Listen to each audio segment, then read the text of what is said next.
The biggest thing for me as to why I like paid advertising, especially when you're on Facebook and Instagram, is that it's location specific.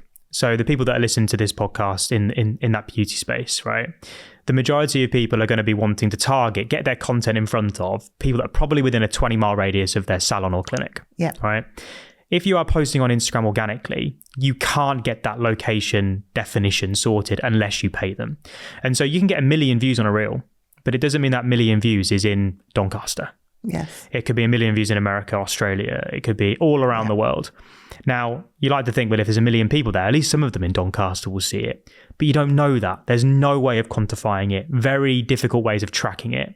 And so I always find if I get a good bit of content that does well, let's say it gets 5,000 views, if you're only getting 50, or it gets 10,000 views and you're only getting 100.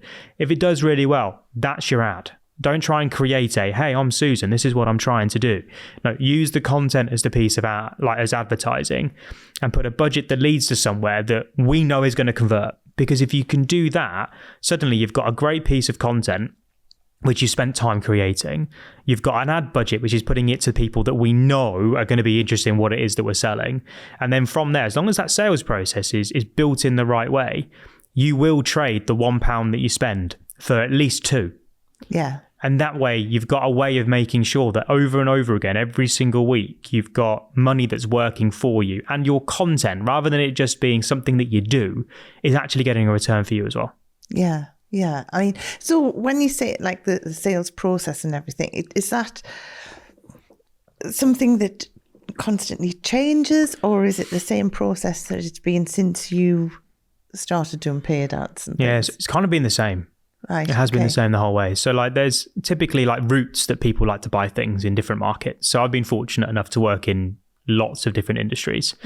And the place where we always start whenever we work with any business is, how do your buyers like to buy? And it's something that's overlooked quite a lot. Lots of people, when they start with their marketing, they start with, let's just get visible.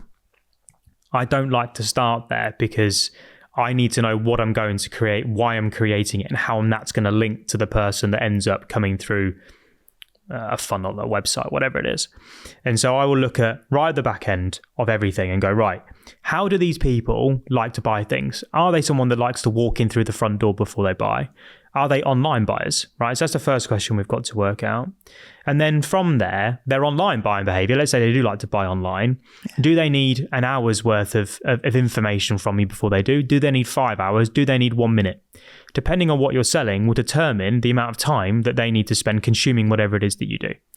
And so with it, that then means whatever business it is, let's say it is in the beauty industry, let's say they need an hour, right, to hear about, let's say someone's got an acne problem, right? So I suffered with this. This is a personal thing for me, right? So when I had acne, I was fortunate enough to work with, I had a very, very close friend who was a customer of mine who had a beauty business, which is how I got into the industry.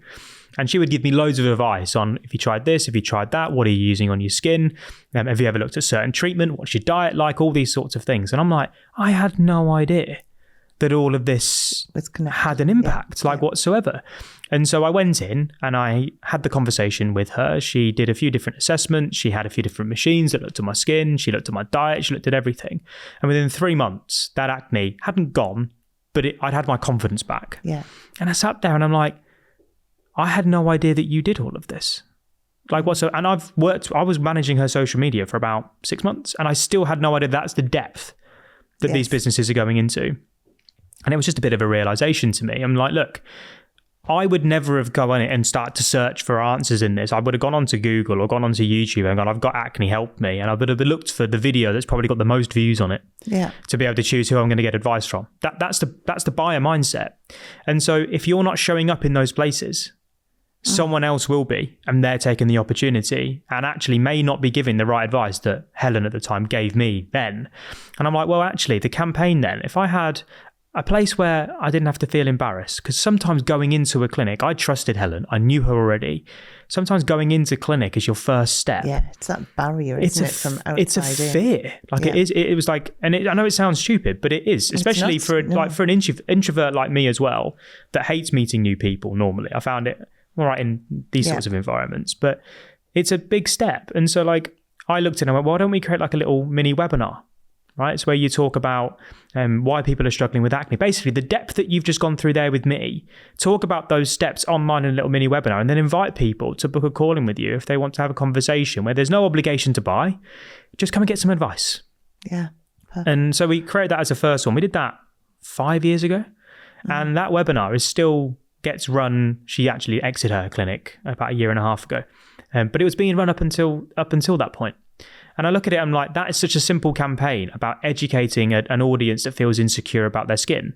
And then I look at it and I see all the different bits of equipment that are out there, the laser equipment, the hydrofacial stuff, that's all the stuff that is there now that consumers are just, they're meant to know what they are and how they work. Yeah, and they don't. And they don't. And then when they go and presume they do. 100%. And then you go out there and you start looking at it and all you see are features and benefits and bells and whistles, which is what Josh was saying yesterday.